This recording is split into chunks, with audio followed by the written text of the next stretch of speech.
यथार्थ गीता श्रीमद् भगवद गीता अथ त्रयोदशो अध्यायः। गीता के आरंभ में ही धृतराष्ट्र का प्रश्न था कि संजय, धर्म क्षेत्र में तथा कुरुक्षेत्र में युद्ध की इच्छा से एकत्र हुए मेरे और पांडु पुत्रों ने क्या किया? अभी तक ये नहीं बताया गया कि वो क्षेत्र है कहां, किंतु जिन महापुरुष ने जिस क्षेत्र में युद्ध बताया, स्वयं ही उस क्षेत्र का प्रस्तुत अध्याय में निर्णय देते हैं कि वो क्षेत्र वस्तुतः है कहां। श्री भगवान वाच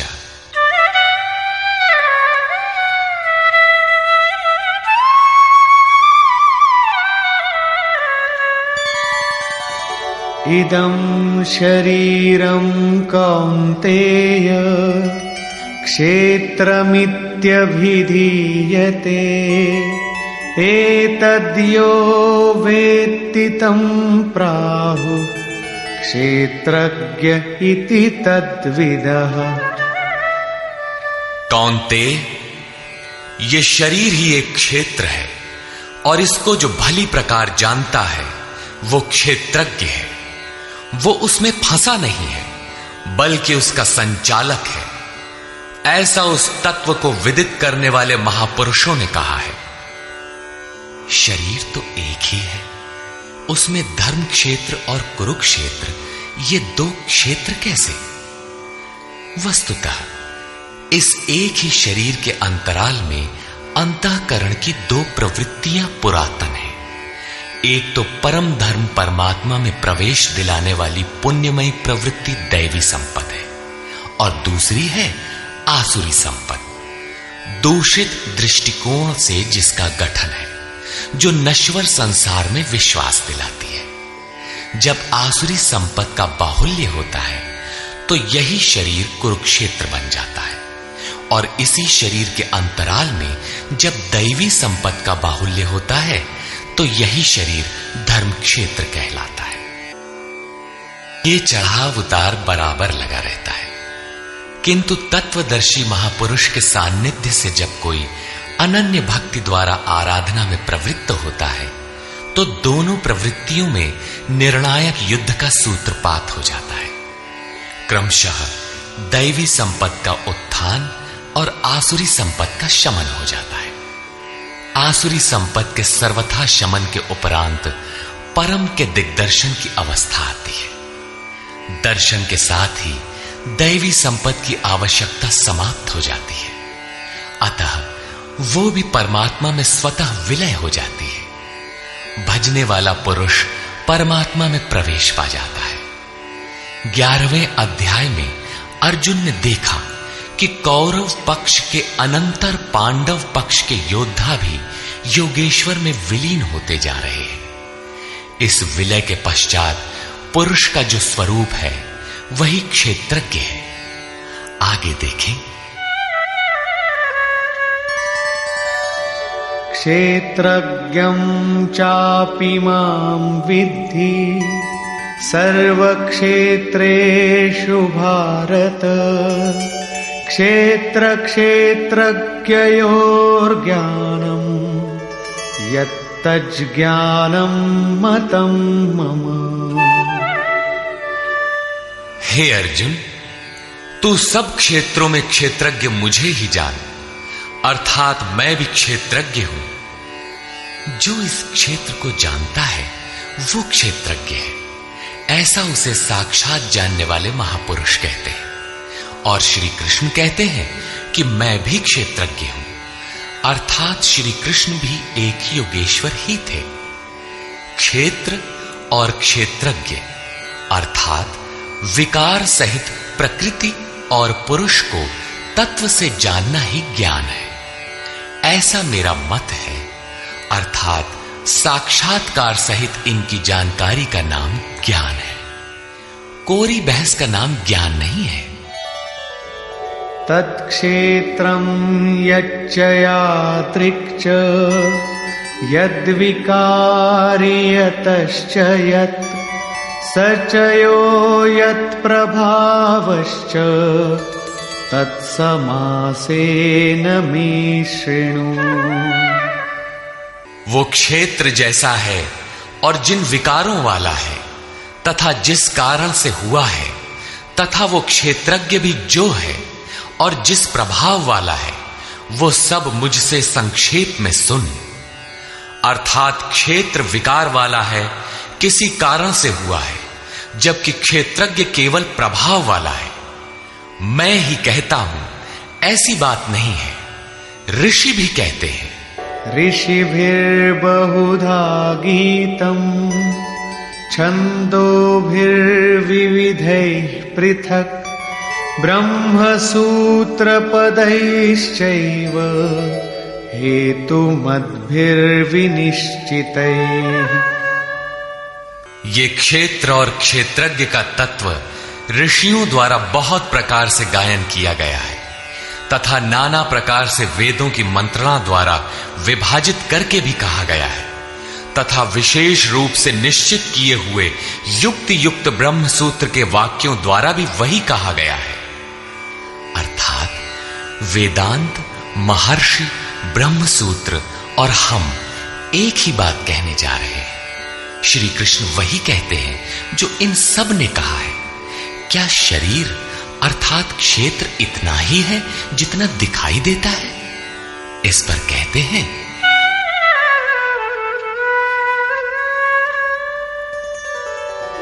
महाभूतान्यहंकारो बुद्धिरव्यक्तमेव च इन्द्रियाणि दशैकञ्च पंचचेन्द्रियगोचराः। अर्जुन, पंच महाभूत अर्थात क्षिति, जल, पावक, गगन, समीर, अहंकार, बुद्धि और चित्त। चित्त का नाम न लेकर उसे अव्यक्त परा प्रकृति कहा गया, अर्थात मूल प्रकृति पर प्रकाश डाला गया है, जिसमें परा प्रकृति भी सम्मिलित है। उपर्युक्त आठों अष्टधा मूल प्रकृति है तथा 10 इंद्रियां आंख, नाक, कान, त्वचा, जिह्वा, रसना, हाथ, पैर, उपस्थ तथा गुदा। एक मन और 5 इंद्रियों के विषय रूप, रस, गंध, शब्द और स्पर्श तथा इच्छा, द्वेषः, सुखं दुःखं, संघातश्चेतना, धृतिः, एतत् क्षेत्रं समासेन सविकारमुदाहृतम्। इच्छा, द्वेष, सुख दुख और सबका समूह स्थूल देह का ये पिंड, चेतना और धैर्य, इस प्रकार ये क्षेत्र विकारों सहित संक्षेप से कहा गया। संक्षेप में यही क्षेत्र का स्वरूप है जिसमें बोया हुआ भला और बुरा बीज संस्कारों के रूप में उगता है। शरीर ही क्षेत्र है। शरीर में गारा मसाला किस वस्तु का है? तो यही 5 तत्व, 10 इंद्रियां, 1 मन इत्यादि जैसा लक्षण ऊपर गिनाया गया है। इन सब का सामूहिक संघात पिंड शरीर है। जब तक ये विकार रहेंगे तब तक ये पिंड भी विद्यमान रहेंगे, इसलिए कि ये विकारों से बना है। अब उस क्षेत्रज्ञ का स्वरूप देखें जो इस क्षेत्र में लिप्त नहीं बल्कि उससे निवृत्त है। अमानित्वमदम्भित्वम् अहिंसा क्षान्तिरार्जवम् आचार्योपासनं शौचं स्थैर्यमात्मविनिग्रह। हे अर्जुन, मान अपमान का अभाव, दंभाचरण का अभाव अहिंसा अर्थात अपनी तथा अन्य किसी की आत्मा को कष्ट न देना अहिंसा है। अहिंसा का अर्थ केवल इतना ही नहीं है कि चींटी मत मारो। श्री कृष्ण ने कहा कि अपनी आत्मा को अधोगति में न पहुंचाओ। उसको अधोगति में पहुंचाना हिंसा है और उसका उत्थान ही शुद्ध अहिंसा है। ऐसा पुरुष अन्य आत्माओं के उत्थान हेतु भी उन्मुख रहता है। हां, इसका आरंभ किसी को ठेस न पहुंचाने से होता है। ये उसी का एक अंग प्रत्यंग है।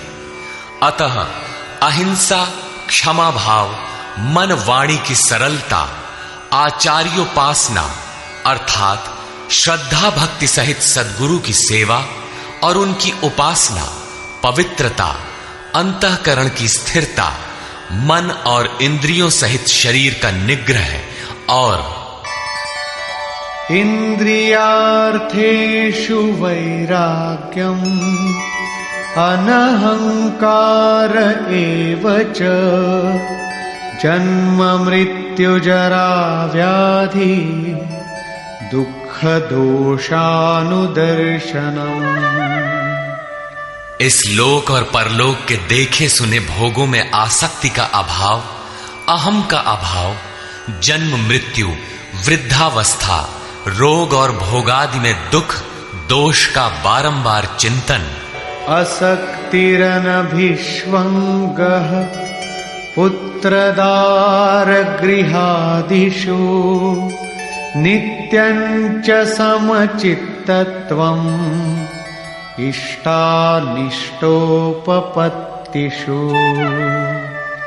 पुत्र, स्त्री, धन और गृहादि में आसक्ति का अभाव, प्रिय तथा अप्रिय की प्राप्ति में चित्त का सदैव सम रहना,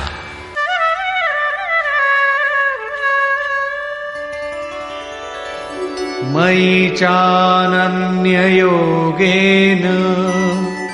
भक्तिरव्यभिचारिणी विविक्तदेशसेवित्वम् अरतिर्जन संसदी। मुझ में अनन्य योग से श्री कृष्ण एक योगी थे, अर्थात ऐसे किसी महापुरुष में अनन्य योग अर्थात योग के अतिरिक्त अन्य कुछ भी स्मरण न करते हुए अव्यभिचारिणी भक्ति अर्थात इष्ट के अतिरिक्त किसी चिंतन का न आना, एकांत स्थान का सेवन, मनुष्यों के समूह में रहने की आसक्ति का न होना तथा अध्यात्मज्ञान नित्यत्वम् तत्त्वज्ञानार्थदर्शनम् एतज्ज्ञानमिति प्रोक्तम् अज्ञानम् यदतोऽन्यथा।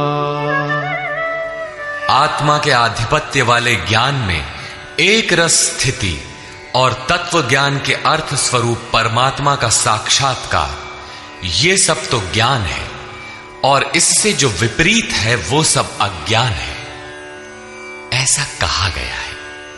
उस परम तत्व परमात्मा के साक्षात्कार के साथ मिलने वाली जानकारी का नाम ज्ञान है। अध्याय 4 में उन्होंने कहा कि यज्ञ की पूर्ति में यज्ञ जिसे शेष छोड़ता है उस ज्ञानामृत का पान करने वाला सनातन ब्रह्म में प्रवेश पा जाता है। अतः ब्रह्म के साक्षात्कार के साथ मिलने वाली जानकारी ज्ञान है।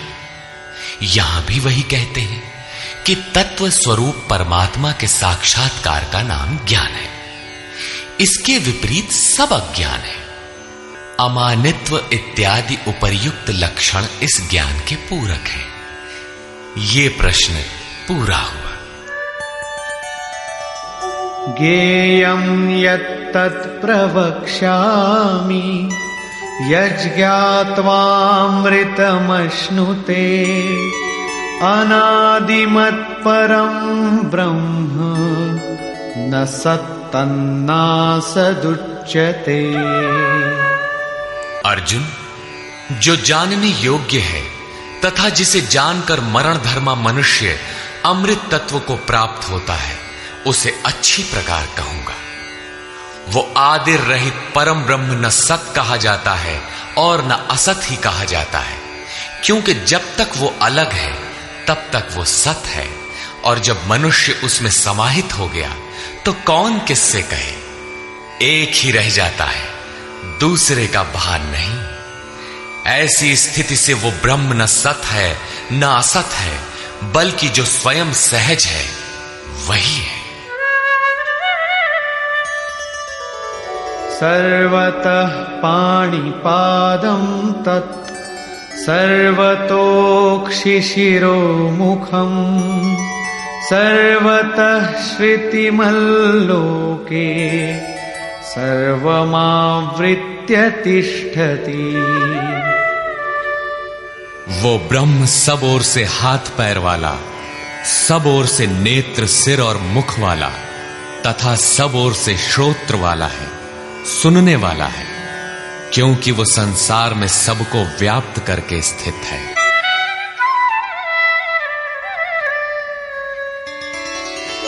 सर्वेन्द्रिय गुणाभासम् सर्वेन्द्रिय विवर्जितम् असक्तं सर्वभृच्चैव निर्गुणं गुणभोक्तृ च। वो संपूर्ण इंद्रियों के विषयों को जानने वाला है, फिर भी सब इंद्रियों से रहित है। वो आसक्ति रहित गुणों से अतीत होने पर भी सबको धारण और पोषण करने वाला और सभी गुणों को भोगने वाला है, अर्थात एक एक करके सभी गुणों को अपने में लय कर लेता है। जैसा श्री कृष्ण कह आए हैं कि यज्ञ और तपों को भोगने वाला मैं हूं, अंत में संपूर्ण गुण मुझ में विलय हो जाते हैं।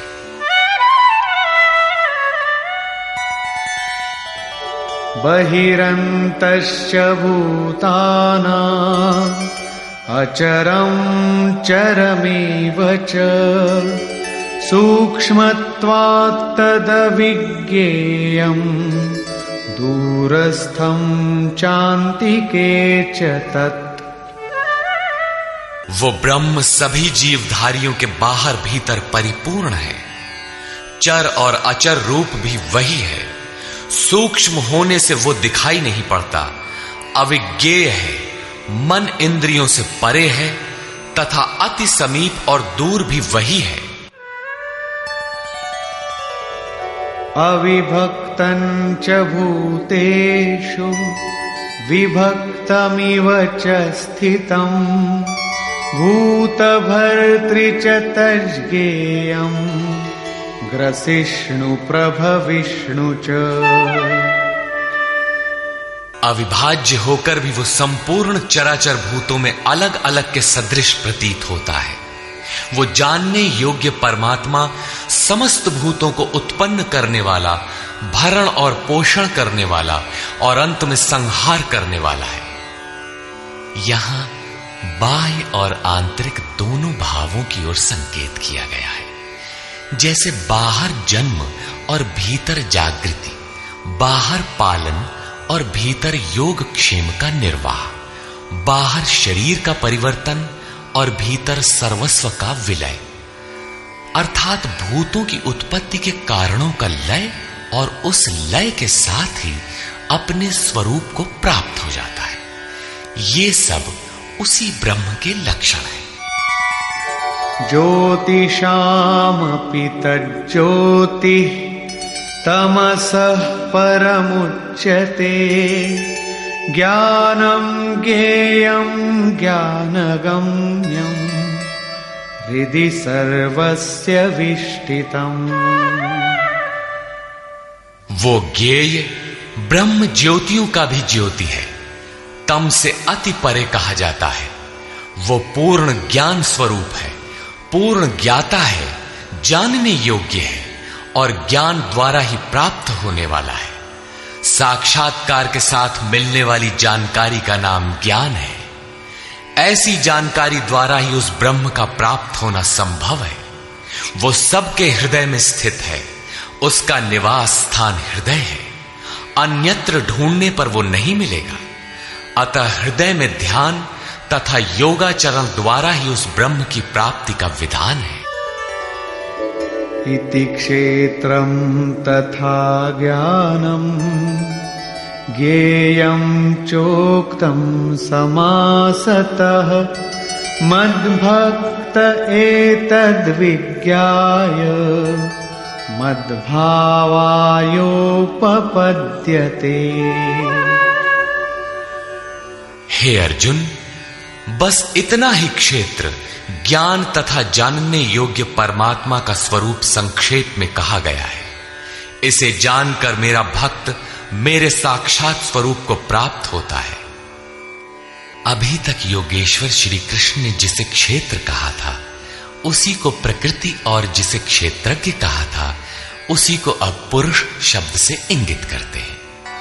प्रकृतिं पुरुषं चैव विद्यनादि उभावपि विकारांश गुणांश्चैव विद्धि प्रकृति संभवान्।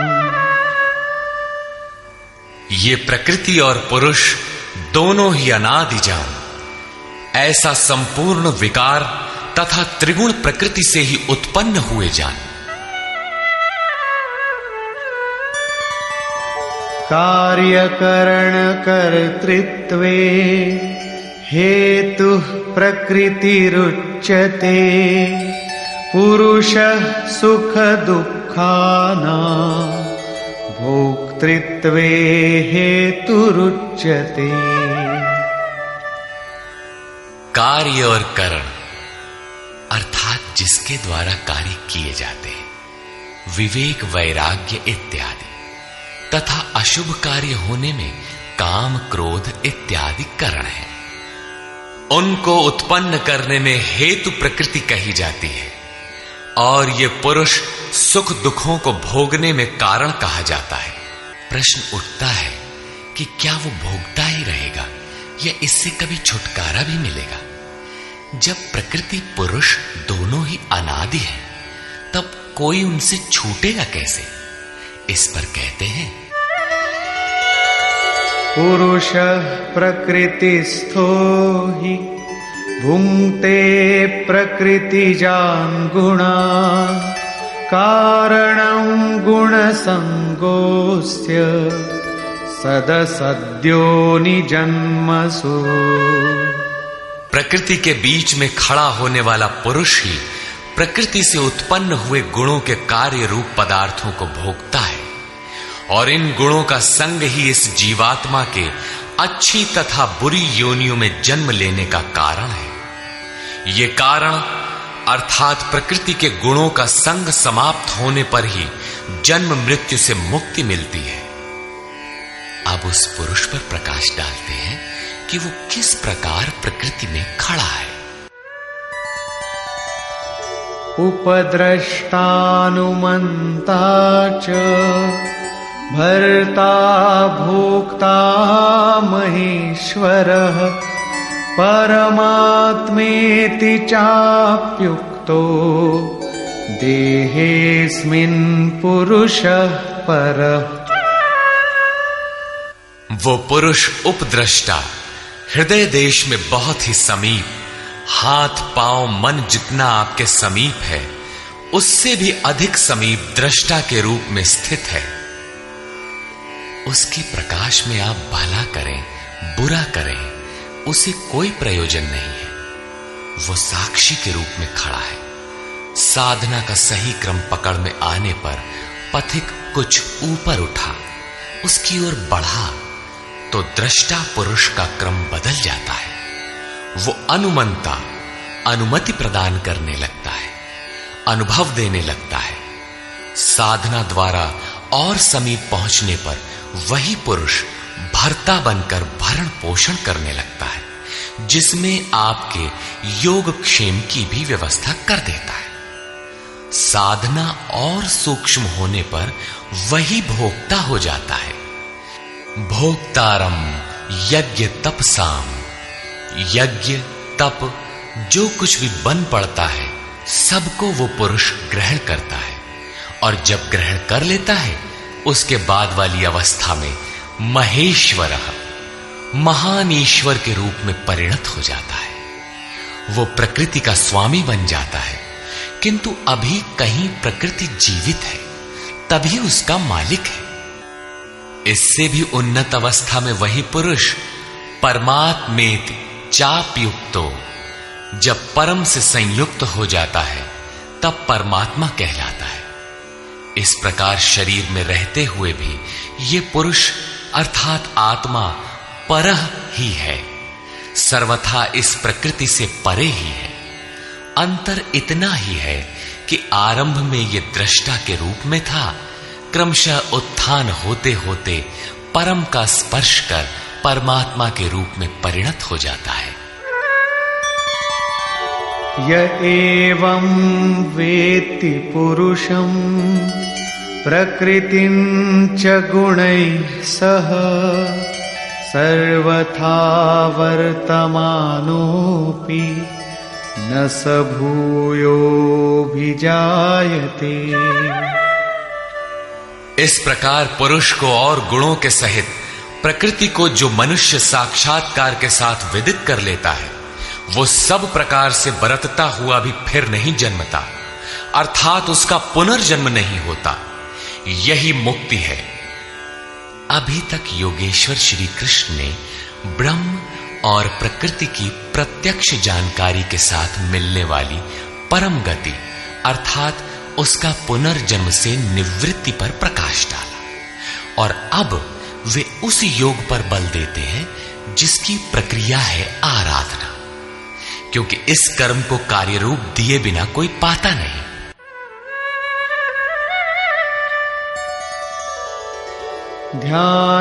ध्यानेनात्मनि पश्यन्ति केचिदात्मानमात्मना अन्ये सांख्येन योगेन कर्मयोगेन चापरे।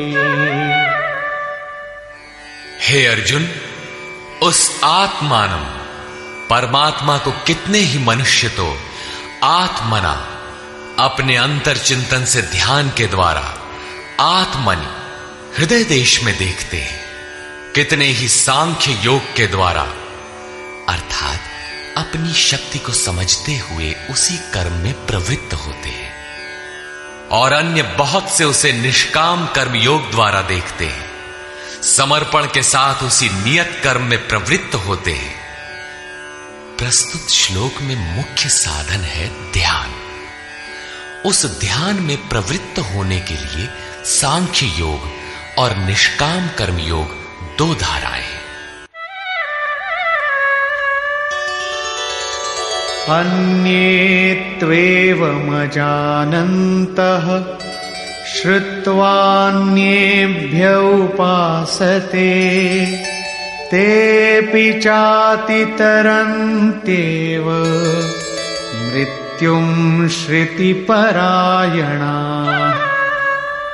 परंतु दूसरे जिनको साधना का ज्ञान नहीं है, वे इस प्रकार न जानते हुए अन्येभ्यः दूसरे जो तत्व के जानने वाले महापुरुष हैं उनके द्वारा सुनकर ही उपासना करते हैं, और वे सुनने के परायण हुए पुरुष भी मृत्यु रूपी संसार सागर से निसंदेह तर जाते हैं। अतः कुछ भी पार न लगे तो सत्संग करें। यावत् संजायते किंचित सत्वं स्थावर जंगमं क्षेत्र क्षेत्रज्ञ संयोगात् तद्विद्धि भरतर्षभ। हे अर्जुन, यावन मात्र जो कुछ भी स्थावर जंगम वस्तुएं उत्पन्न होती हैं, उन संपूर्ण को तू क्षेत्र और क्षेत्रज्ञ के संयोग से ही उत्पन्न हुई जान। प्राप्ति कब होती है, इस पर कहते हैं समं सर्वेषु भूतेषु तिष्ठन्तं परमेश्वरं विनश्यत्स्व विनश्यन्तं यः पश्यति स पश्यति।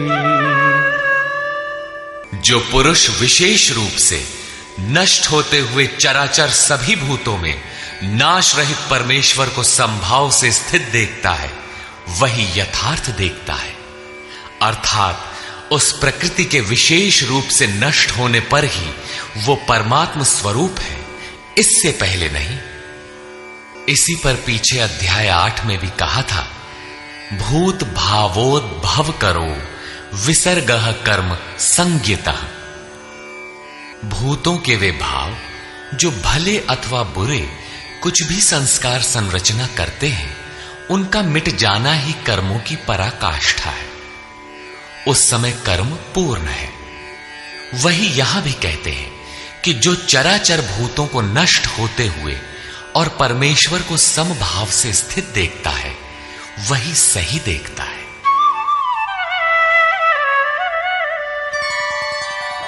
समं पश्यन् हि सर्वत्र समवस्थितमीश्वरम् न हि नस्त्यात्मनात्मानं ततो याति परां गतिम्।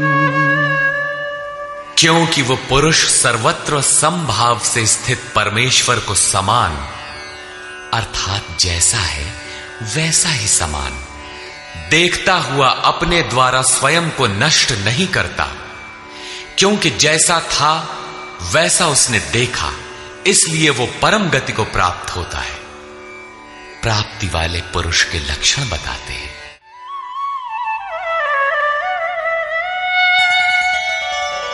प्रकृत्यैव च कर्माणि क्रियमाणानि सर्वशः यः पश्यति तथात्मानम् अकर्तारं स पश्यति।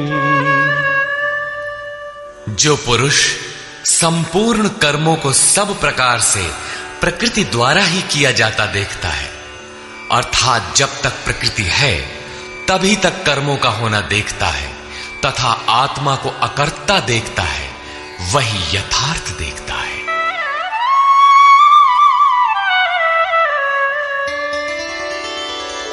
यदा भूत पृथग् भावम् एकस्थमनुपश्यति तत एव च विस्तारम् ब्रह्म संपद्यते तदा। जिस काल में मनुष्य भूतों के न्यारे न्यारे भावों में एक परमात्मा को प्रवाहित स्थित देखता है तथा उस परमात्मा से ही संपूर्ण भूतों का विस्तार देखता है, उस समय वो ब्रह्म को प्राप्त होता है। जिस क्षण ये अवस्था आ गई उसी क्षण वो ब्रह्म को प्राप्त होता है। ये लक्षण भी स्थित प्रज्ञ महापुरुष का ही है।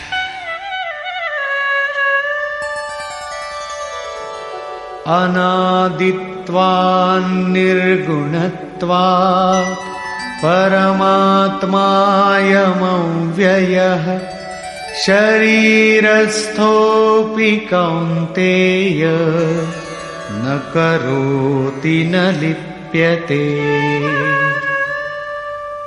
कौन्तेय, अनादि होने से और गुणातीत होने से ये अविनाशी परमात्मा शरीर में स्थित होते हुए भी वास्तव में न करता है और न लिप्त ही होता है।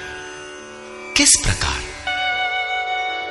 यथा सर्वगतं सौक्ष्म्याद् आकाशं नोपलिप्यते सर्वत्रावस्थितो देहे तथात्मानोपलिप्यते। जिस प्रकार सर्वत्र व्याप्त हुआ आकाश सूक्ष्म होने के कारण लिप्त नहीं होता, ठीक वैसे ही सर्वत्र देह में स्थित हुआ भी आत्मा गुणातीत होने के कारण देह के गुणों से लिप्त नहीं होता। आगे कहते हैं,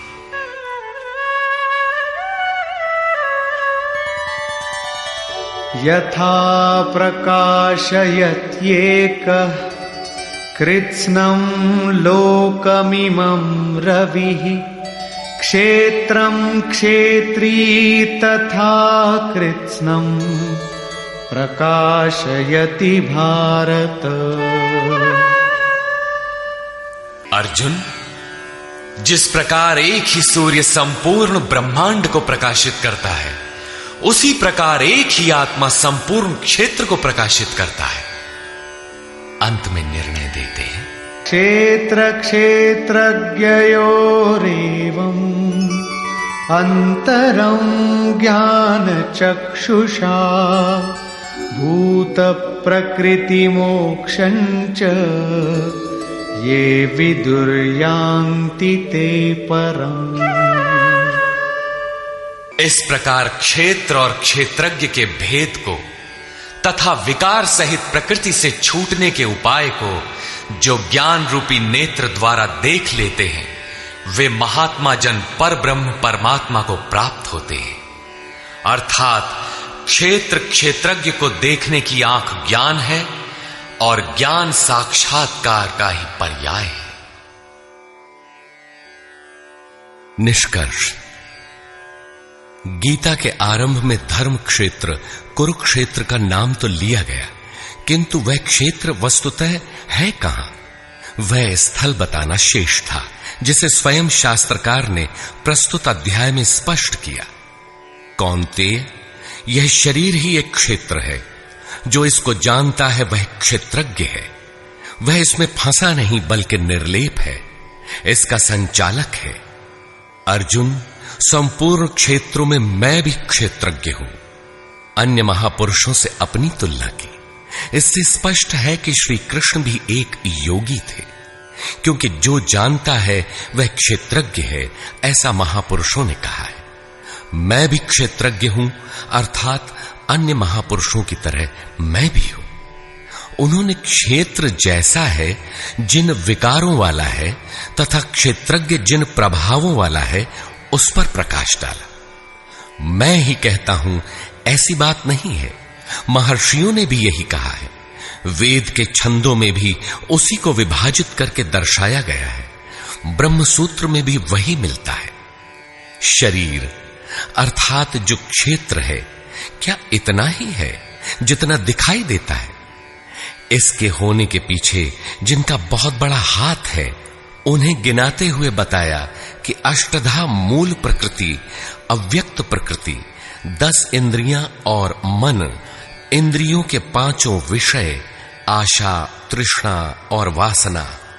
इस प्रकार इन विकारों का सामूहिक मिश्रण यह शरीर है। जब तक ये रहेंगे तब तक शरीर किसी न किसी रूप में रहेगा ही। यही क्षेत्र है जिसमें बोया भला बुरा बीज संस्कार रूप में उगता है। जो इसका पार पा लेता है वह क्षेत्रज्ञ है। क्षेत्रज्ञ का स्वरूप बताते हुए उन्होंने ईश्वरीय गुणधर्मों पर प्रकाश डाला और कहा कि क्षेत्रज्ञ इस क्षेत्र का प्रकाशक है। उन्होंने बताया कि साधना के पूर्ति काल में परम तत्व परमात्मा का प्रत्यक्ष दर्शन ही ज्ञान है। ज्ञान का अर्थ है साक्षात्कार। इसके अतिरिक्त जो कुछ भी है अज्ञान है। जानने योग्य वस्तु है परात्पर ब्रह्म। वह न सत है न असत, इन दोनों से परे है। उसे जानने के लिए लोग हृदय में ध्यान करते हैं, बाहर मूर्ति रखकर नहीं। बहुत से लोग सांख्य माध्यम से ध्यान करते हैं, तो शेष निष्काम कर्म योग, समर्पण के साथ उसकी प्राप्ति के लिए उसी निर्धारित कर्म आराधना का आचरण करते हैं। जो उसकी विधि नहीं जानते, वे तत्व स्थित महापुरुष के द्वारा सुनकर आचरण करते हैं। वे भी परम कल्याण को प्राप्त हो जाते हैं। अतः कुछ भी समझ में ना आए तो उसके ज्ञाता महापुरुष का सत्संग आवश्यक है। स्थित प्रज्ञ महापुरुष के लक्षण बताते हुए योगेश्वर श्री कृष्ण ने कहा कि जैसे आकाश सर्वत्र सम रहता हुआ भी निर्लेप है, जैसे सूर्य सर्वत्र प्रकाश करते हुए भी निर्लेप है, ठीक इसी प्रकार स्थित प्रज्ञ पुरुष सर्वत्र सम ईश्वर को जैसा है वैसा ही देखने की क्षमता वाला पुरुष क्षेत्र से अथवा प्रकृति से सर्वथा निर्लेप है। अंत में उन्होंने निर्णय दिया कि क्षेत्र और क्षेत्रज्ञ की जानकारी ज्ञान रूपी नेत्रों द्वारा ही संभव है। ज्ञान, जैसा कि पीछे बताया गया, उस परमात्मा के प्रत्यक्ष दर्शन के साथ मिलने वाली जानकारी है। शास्त्रों को बहुत रटकर दोहराना ज्ञान नहीं, बल्कि अध्ययन तथा महापुरुष को उस कर्म को समझकर, उस कर्म पर चलकर मन सहित इंद्रियों के निरोध और उस निरोध के भी विलय काल में परम तत्व को देखने के साथ जो अनुभूति होती है, उसी अनुभूति का नाम ज्ञान है। क्रिया आवश्यक है। इस अध्याय में मुख्यतः क्षेत्रज्ञ का विस्तार से वर्णन किया गया। वस्तुतः क्षेत्र का स्वरूप व्यापक है। शरीर कहना तो सरल है, किंतु शरीर का संबंध कहां तक है? तो समग्र ब्रह्मांड मूल प्रकृति का विस्तार है। अनंत अंतरिक्षों तक आपके शरीर का विस्तार है। उनसे आपका जीवन ऊर्जस्वी है। उनके बिना आप जी नहीं सकते। यह भूमंडल, विश्व, जगत, देश, प्रदेश और आपका यह दिखाई देने वाला शरीर उस प्रकृति का एक टुकड़ा भी नहीं है। इस प्रकार क्षेत्र का ही इस अध्याय में विस्तार से वर्णन है। अतः ओम तत्सदिति श्रीमद्भगवद गीता सूपनिषत्सु ब्रह्म विद्यायाम योग शास्त्रे श्री कृष्णार्जुन संवादे क्षेत्र क्षेत्रज्ञ विभाग योगो नाम त्रयोदशोऽध्यायः। इस प्रकार स्वामी अड़गड़ानंद कृत श्रीमद् भगवद गीता के भाष्य यथार्थ गीता का 13वां अध्याय पूर्ण होता है। हरि ओम तत्सत।